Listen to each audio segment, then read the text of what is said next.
And here's my first question. There have been so many negative ads that it's hard to know what you stand for. What is the first thing you will work on if elected?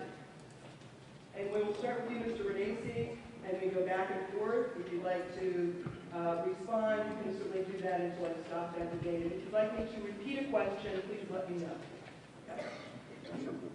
Well, again, being there for 22 months, I know the most important thing to the people of the 16th district is we have to get a government that's working for us. We're spending too much money. We have a debt that is growing for our children and our grandchildren. Our goal has to be to get our government to a point where it lives within its means, it lives within a budget. Those are the most important things. It's one of the issues I ran on. But the most important thing, though, I find out to the people of 16 districts, of course, is jobs. Whenever we say, what are the most important things? It's jobs, jobs, jobs. And I think the key is making sure certainty and predictability is brought back to the business owner, the person who does create jobs. We need to make sure that we get a government to the point where they can bring that certainty and predictability. I'm a CPA. If I had to do a budget today for a new business next year, I couldn't do it. They don't know what their taxes are going to be. They don't know what their health care costs are going to be. They don't know what the new regulation costs are going to be. They don't have any certainty and predictability. So if we're ever going to make an environment for jobs, we have to get the government. Government doesn't create jobs, but they can make an environment that doesn't allow jobs to be created. Thank you, Mr. Renacci. Ms. Sutton? Thank you. I will.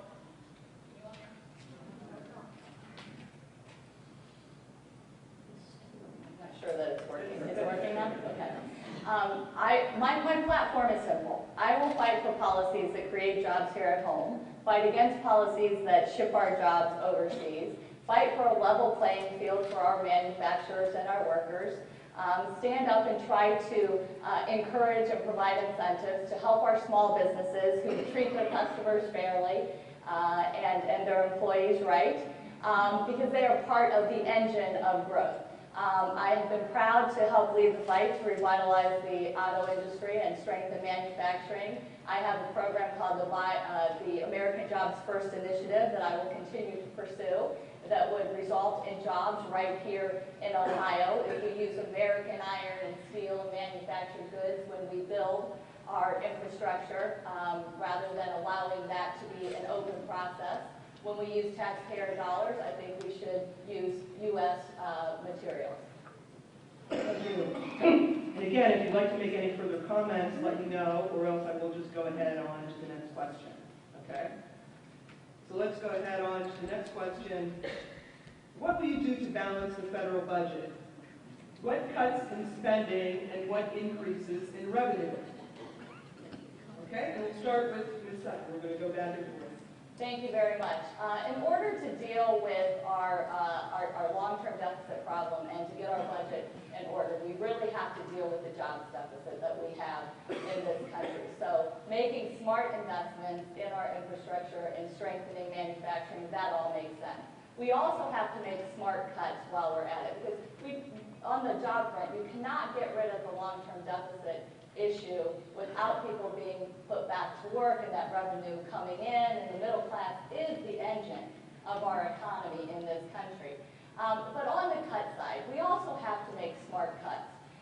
Certainly we should close those loopholes that ship jobs overseas. I also believe that those at the very top need to pay a fair share. What I don't think we should be doing is taking it out of Medicare. I think it is wrong to end the Medicare guarantee, which is something that my opponent has voted to do, to turn it into a voucher program. I also think it would be wrong to cut programs that benefit veterans. So those are things for starters. We probably need more time. Okay, thank you, Mr. Renacci. What's interesting, my opponent just talked about cutting Medicare. There's only one real cut that has occurred in Medicare since I've been in Congress, and even prior to that. It was when my opponent passed and voted for the Obama health care plan. Let's face it, that cut $718 billion out of Medicare. And it took it and used it to pay for Obamacare. That's one definite cut. So if we're going to change Medicare forever, we're going to talk about who changed it forever. My opponent did. And the problem is that she also voted for a 15-member board. Unelected officials will make decisions on Medicare.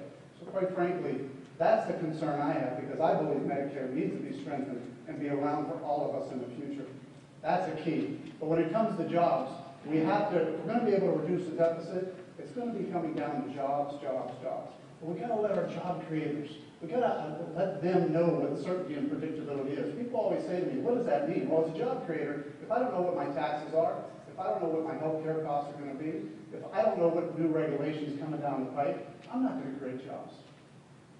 Thank you. Ms. Sutton? Thank you very much.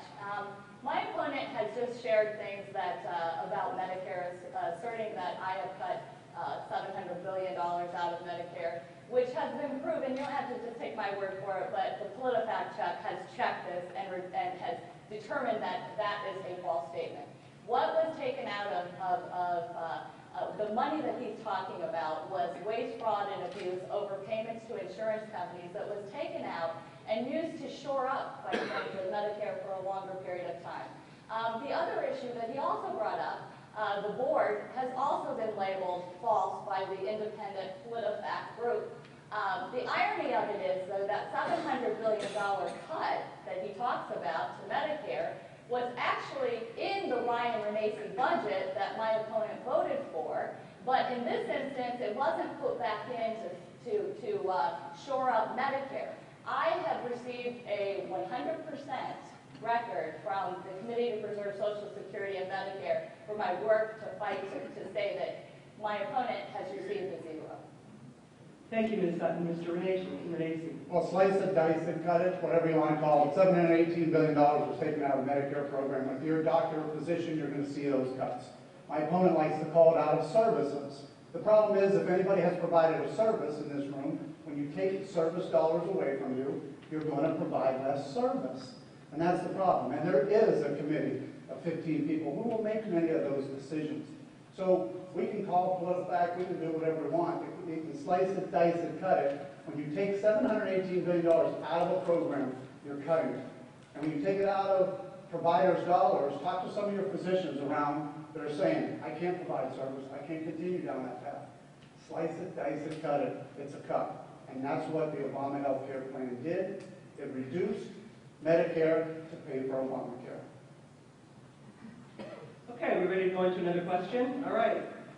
So, given the record low approval ratings and current reputation as an obstructionist Congress, how would you work to improve bipartisanship and put Congress back to work for the people? And we'll start with you, Mr. Renacci.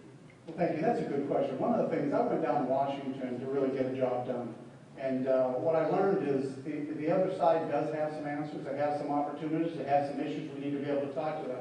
So April of last year, after 4 months in Congress, I had a member from the other side come up to me and say, you look like somebody who is not here to throw stones at the other side, but somebody who's really here to work with the other side.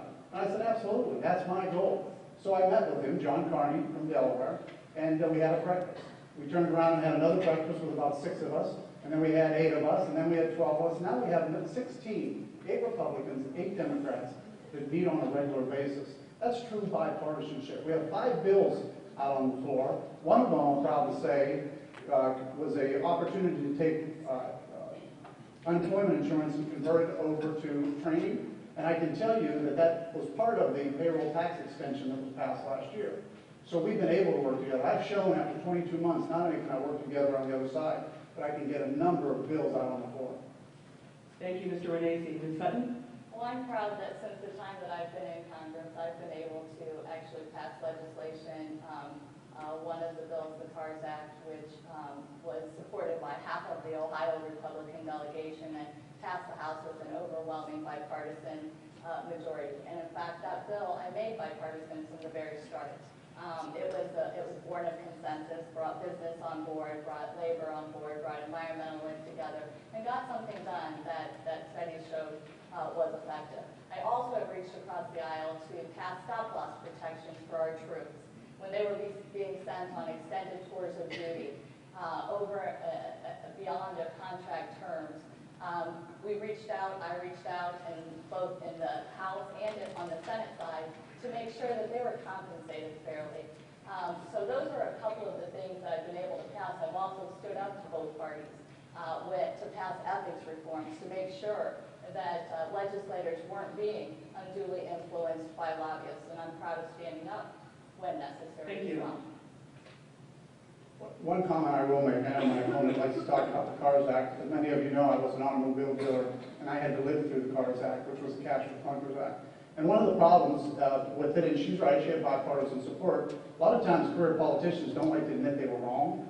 And this bill actually was a problem, because what it did is it pulled sales forward. If you get the Department of Labor statistics for August of 2009, there were 15,000 jobs lost in the manufacturing of automobiles and parts sector. And the worst part about that bill is that it raised costs of used cars.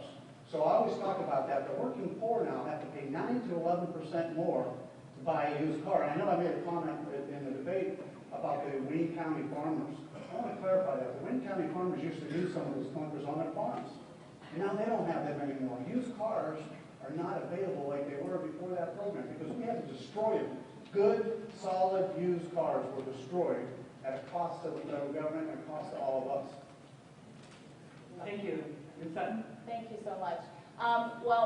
The CARS Act was called CARS, but it was about people, and it was about the 60,000 auto jobs and the families who depend upon them that were saved or created as a result of it. That's what the studies show. And frankly, my opponent is a member of the Automobile Dealers Association, and they gave me a Distinguished Service Award for my efforts to shore up those jobs, not just in the auto manufacturing plants, but also in the dealerships. And while it didn't solve everything that ails us, it was a very timely and temporary program that did jumpstart demand and get things moving. And when those vehicles were sold, we were able to get firefighters back on the job, and we were able to get revenue to pay for our police officers and teachers.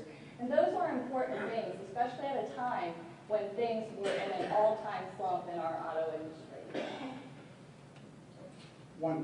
Okay, Mr. Renacci? Yeah, one quick comment. I mean, she talked about auto dealerships. You can also go to the Department of Labor statistics and show that there were 14 or 15,000 jobs lost in auto dealerships during the month of August, right in the heart of the CARS Act. So when you think about it, car dealerships and manufacturers, they produce that revenue that does pay for our firefighters. You know, that's the key. Dealerships in this country are the lifeblood of many small communities to pay for firefighters, to pay for our police. Very, very important. But when those dealerships are lost, 1,100 of them are lost, that's a real problem. Okay. No more comments? Well, I hardly think that because we weren't able to save everything that we shouldn't have done something to keep us from going off the cliff. And, the dealerships, I also was one of the people who led the charge to make sure that our dealers had an opportunity to take their cases to arbitration. It is never a happy thing or a positive thing when something closes and jobs are lost. But I think to lose 60,000 jobs would have been a tragedy that would have been a much greater harm, and it's good to avoid that. Okay, Mr. Renacci? Yeah, one last comment. It's kind of interesting because I was also one of those people. See, people in Washington don't have to live with the rules they make. I had to live. You know what? I did sit across the table from General Motors trying to save my dealership. They held all 52 cards. I had no cards. So when you're trying to save your dealership and they hold all the cards, it makes it a little bit difficult. And I think that is an important thing. We have to remember that what they didn't do is they didn't give the dealers the ability to stand and stand up for that dealership. And in my case, it wasn't about me. It was about the 50 employees I had to let go. That's the shame about it, the 50 employees I had to let go. Okay, final comment, Ms. Sutton, or move on? Let me just say that if we didn't have the domestic auto industry, we wouldn't have any auto dealerships at all. Okay, let's go on to the next question. And also, let me just remind you that when you do submit cards with questions on it, we do need you to tell us which race it's for, or we can't use it. Okay? So please just make a note of that for the rest of the forum this evening. The next question, for which we'll start with Ms. Sutton, is: would you support the privatization of Social Security? Absolutely not. And thank goodness that did not pass before the economic collapse that we suffered in 2008. That's one thing I will never support. I also, as I said, do not support turning Medicare into a voucher program. Social Security is a covenant that we have made. After a lifetime of paying in, that will be there so that our seniors can retire with security and dignity. That is a covenant that I think is sacred and that we have to uphold. If 94% of the people currently pay Social Security on 100% of their income, if those at the very top also paid a fairer share, we could shore up Social Security without privatizing it and make it solvent long into the future. Thank you, Ms. Sutton. Mr. Renacci? Well, I am too also a very staunch defender of Medicare, Medicaid, and Social Security. The problem is my opponent, when it comes to Medicare, is she has taken the position of either doing nothing or voting for Obamacare, which does take $700 billion out of Medicare. So, quite frankly, I think what we have to do is we have to look at ways of shoring up these programs. Medicare will be insolvent in 10 to 12 years if we do nothing. Social Security will be insolvent if we do nothing. But the greatest way to make these programs solvent is jobs.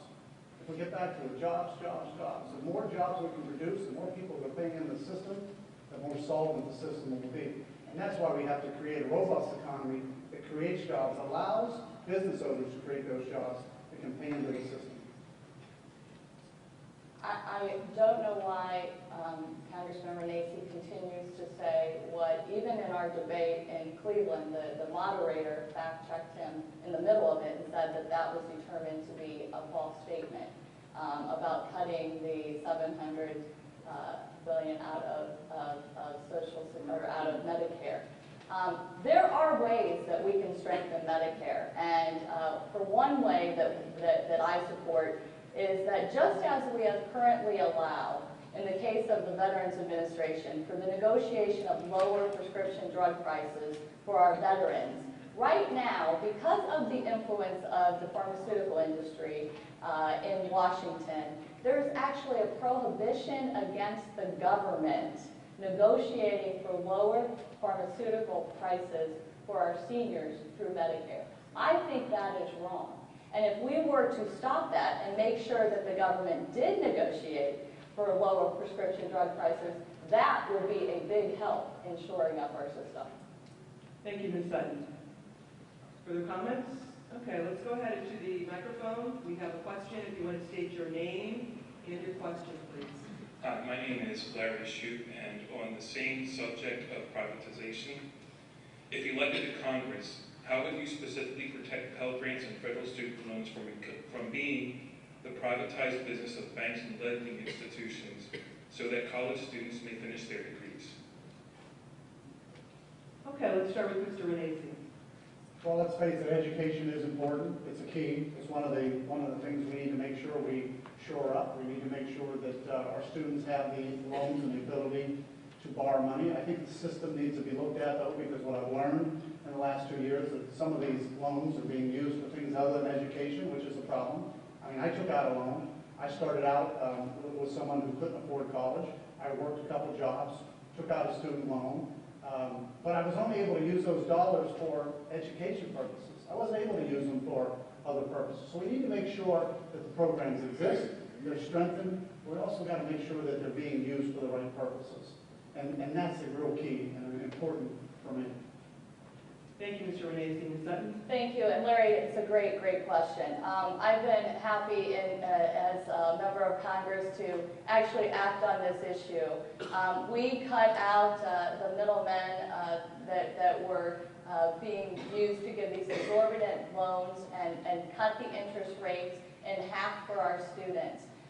In the process, what we were able to do by saving that money, we were able to expand Pell Grant funding and double it, and also take money, put money to pay down our deficit. And so that is a smart cut. That's a good example of how we can take waste out, and frankly, it's very similar to the point that is raised by the Medicare money that we keep having this discussion about. If we take the waste out of it in terms of the overpayment for no greater services provided to our seniors, then that is a smart thing to do if we can take it and put it back in to shore up the system and healthcare opportunities for our people. So I would continue to work in that direction. Thank you. Looks like we have another question on the microphone. If you want to state your name and your question, please. Yes, my name is Juanita Green, and I am part of the Working Poor. And my question to both Mr. Renacci and to Ms. Sutton, I'll just use Wayne County for example. We have businesses that hire people, and then they turn around and lay them off, people that have been working there for years. And then when they get laid off, the companies hire temps, and the temps are paid half the price with no benefits.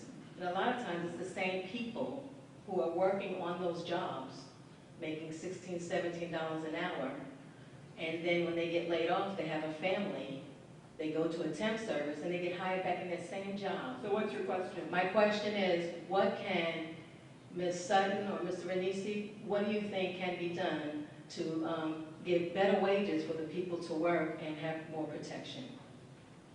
Thank you. We'll start with you, Ms. Sutton. Thank you very much, and thank you for the question. And this is a problem.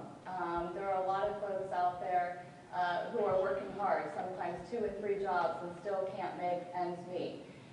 This goes back to the very first thing that I said. I will always be about supporting policies that will give people a fair shake and a fair shot. And when I mentioned about businesses that we really want to incentivize businesses, treating not only their customers fairly, but also paying a living wage, so that this is a country that people can reach for that American dream. It should not exist just for the privileged few.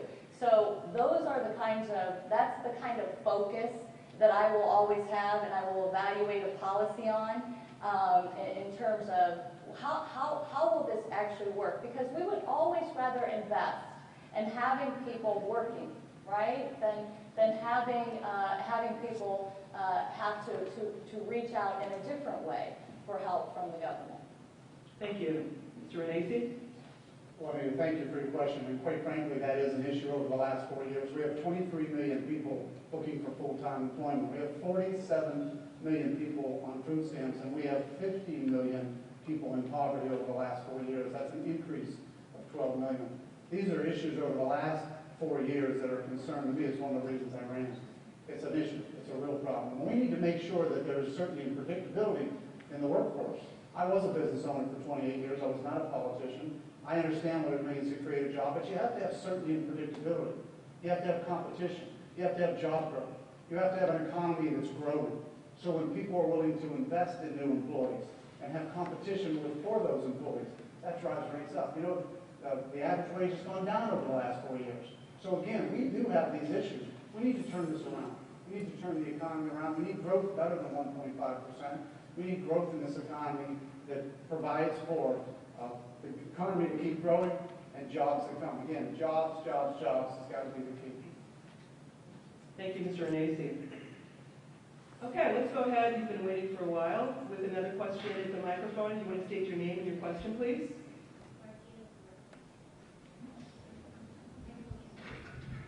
Marquita Murphy. I have a question for Mr. Renacci.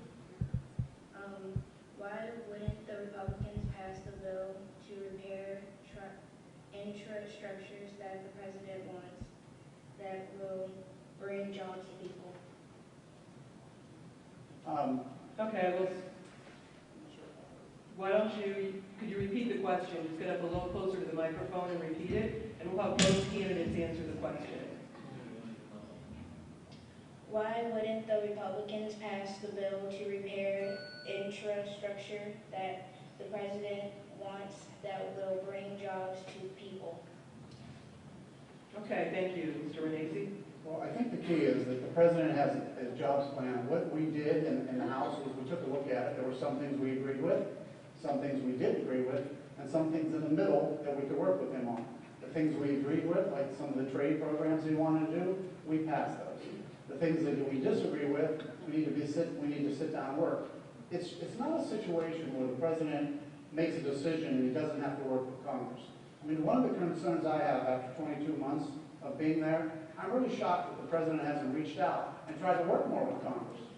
I mean, one of the problems is we passed a tremendous amount of bills out of the House. We passed 40 jobs bills. They're sitting over at the Senate. The The Senate hasn't touched it, and that's an issue. So when we talk about what the House is doing and what the Senate is doing, and the President talks about, the Congress is not doing their job, I got to tell you, we passed a lot of bills to help the President as far as jobs when we passed the trade agreements. We've done some things with them, but we need to be able to work together. And at this point in time, we need a Senate that also passes and votes on bills too. Thank you, Mr. Renacci. Ms. Sutton? Well, I do support smart investments in infrastructure, and as I said at the outset, I think we should do it with American iron, steel, and manufactured goods, so that we not only get the benefit of people going to work building our infrastructure, which spurs extra development and economic development, but also it would get our manufacturing sector in the steel industry, in the manufactured goods that go into that in the run too. Now, I just have to take issue with my opponent's response a little bit, because I've been troubled by a comment that I read that he made, and he may have a rationale for this, but he talked in the Westlife newspaper back in the spring about we had stopped the president from being able to do anything he wanted to do. He's not able to do anything now. I don't think that's the right approach. I think we can have different ideas about how to get things done, but I really think it's important that we reach out and we reach to overcome the challenges that we face and to create opportunities.